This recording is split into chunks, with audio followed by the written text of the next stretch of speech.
Welcome to another episode of the About Mansfield Consumer Advice Series. I'm Steve Casillo. We appreciate you being here today. And as we do every Friday, we have here in the studio Phillip Washington Jr. He's our financial guru. We are continuing his series called Mind Over Money, Rewiring Your Financial Attitude. We'll talk about excuses that people make. I'm too afraid of change. I don't want to sacrifice my current happiness.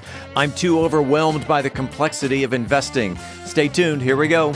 We are doing your continuing series, Mind Over Money, Rewiring Your Financial Attitude. This is now series number 8. These are excuses that people come up with so that they don't take their finances to the next level. You know what? I heard that last time, and I was like, maybe let's call them like excuses are actually like an accurate word, but I think they're more like thinking of a helpful way to say it that won't cause resistance in anybody's spirit, more like false beliefs that have been implanted in our minds, right? False beliefs that we allow to hold us back, which is an excuse. So I know I'm being technical on the words, but I feel like some people have a negative hope. They're like, I'm not making an excuse. This is just how it is. Are you going nerd on me? I'm just thinking through I'm trying to weave through people's belief systems and like get the information in there above the little person that goes, I'm like, this is just how it is. Should we get to number 1? Let's get to number 1. I'm too afraid of change to alter my financial mindset. To me, this means, all right, I have an 8-to-5 job.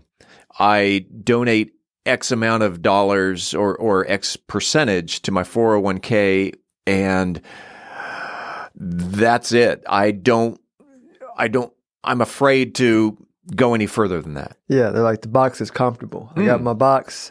I'm living in it. I'm good. Like, it's cool to have a house, but like my box is good, right? And it's more like a mental box. Oh, because your box is comfortable. Because your box is comfortable. It's what I'm used to. It's padded. Mm-hmm. It's got blankets in it. Got blankets in it. I even got, nowadays with a cell phone, you can have streaming TV. Yeah. It's easy, right? And by the way, like, that's cool. Here's the reality, though, of the way things work is life progresses with or without us. And to the extent that we keep pace with life, it becomes less energy to maintain our mood, right? So it's going to take, let's go back to the box analogy. Let's go to the 9-to-5 analogy, right? Yeah. And I'm going to use a specific example of somebody working. Like if you were a developer in Silicon Valley over the last decade, you made lots of money, right? You were like, you could demand the job you want. They had to pay you a lot of money because developing was a relative scarce job, right? And I'm talking about the technical of like knowing code and being able to code from a development standpoint, right? So you fast forward to today where artificial intelligence can basically code, right? Now it opened up the market to let's say only 10% of people can code. Now, like 100% of people who want to code can code because the computer can take prompts and translate it into code to put it into the computer. Now, I know hardcore coders are going to be like, yeah, but it's not going to be perfect. Like, I get that. But what I'm saying is like, just like you and I are not a radio station. Right. Right. But we're creating a podcast that's reaching people, like the access is open, which means like there's going to be a new level of value created for those. The barrier to entry is gone. Right. And so if you don't keep pace with that, like when you see all the radio people and the ESPN folks are creating podcasts, right, after they saw these podcasters making more money and getting more leverage than them, right? So the best, the cream of the crop are going to transition and they're going to maintain. But like everybody who is just a coder, right, or an example of a radio broadcast that just broadcasting and they were just getting money because they were just a part of the system, right? No, it's getting dismantled and transferring over here. And if you're not during the transfer, it's going to become harder and harder to be relevant because, like, who still listens to radio? I mean, sorry, Steve, I know you do. Yeah. A little bit. So really, it's don't be afraid of change or transition. That and it's funny because while you were recording your podcast, Wealth Building Made Simple, I was looking at because have you seen it on Facebook where people are complaining about self-checkout grocery? Yeah, I saw a funny one on that. Go ahead. Right. So I looked it up on our favorite AI site, and I said, name some things that have transitioned from full serve to self-serve. Gas stations, online shopping, ATMs. Remember when you had to actually go into the bank to get money? Fast food restaurants, airports, libraries have all become self-serve. Mm-hmm. And grocery stores are headed that way too. Mm-hmm. It makes sense. So let's go to number 2. I don't want to sacrifice my current happiness for future financial security. And you know what that tells me? That someone's having too much fun. Right. It's funny because I don't even understand that statement. I'm like, all right, you're too happy. I try to put my mind put myself in the mind of the person that says it, and I'm like, what a happy person actually says. I don't want to sacrifice my current happiness or future financial security. Like, how do we get from there to there? I think what it translates to is kind of like the one we did before. I'm comfortable, right? This makes me happy. Like it makes me happy to have a monopoly on knowledge of this way of doing business. I think that's what it really saying is, hey, like I was the smartest person in the room in this area, in this way of doing business. And so you're asking me to like become quote unquote dumb again, so I have to learn a new way, right? The kids are already ahead of me. So like they're already smarter than me and I don't want to admit that. So I'm going to stay the smartest person in the room, right? I'm going to, let me pick on somebody, Yeah. I'm a Walmart executive in 1999. And if you want to sell through mass distribution, you got to come through me. And Jeff Bezos said, how about this? How about we sell on the internet and then like you can just bypass those folks if you got a product you want to sell. They're not as important as they think they are.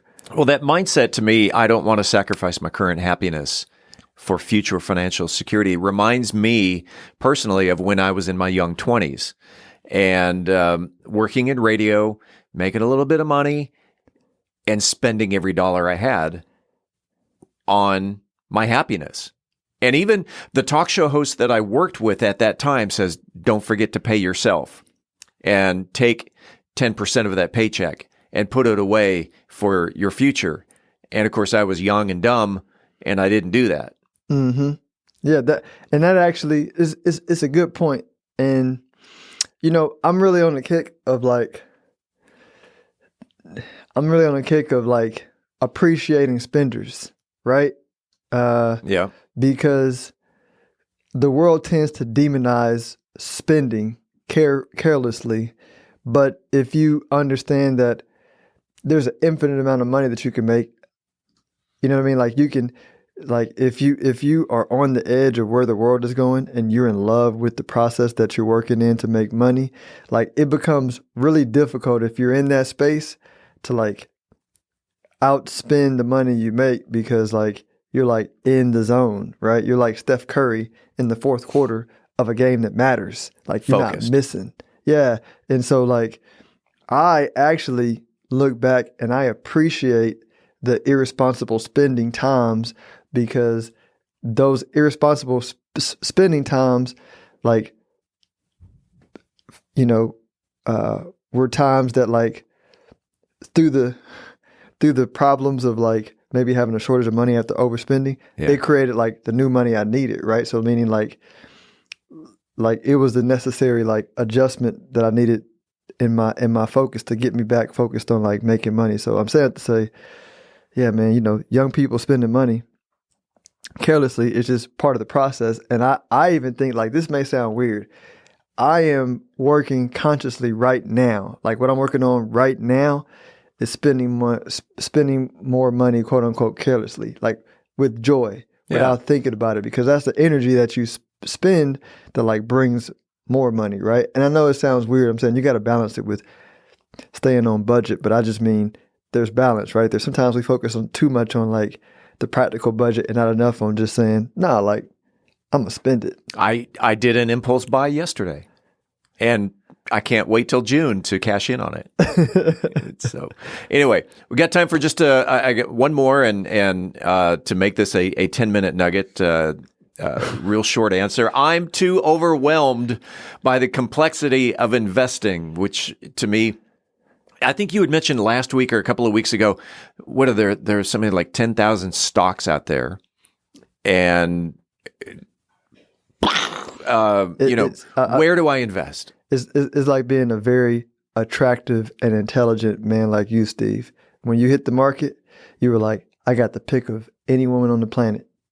That's right. But you said, I'm going to pick an amazing woman, a wonderful woman, a great woman, and I'm going to infuse my love into this relationship and create a beautiful marriage of two minds coming together, right? So like the basic answer is like, just pick one that you love. Pick one that feels good that you love, and then build wealth from that. I love you, Maria. There you go. So that was direct, right to the point. Right to the point. And not only your answer, but my answer was absolutely direct to the point. If someone wanted to reach out to Phillip Washington Jr. for more information, how do they reach out to you? Best way is wealthbuildingmadesimple.us and stonehillwealthmanagement.com.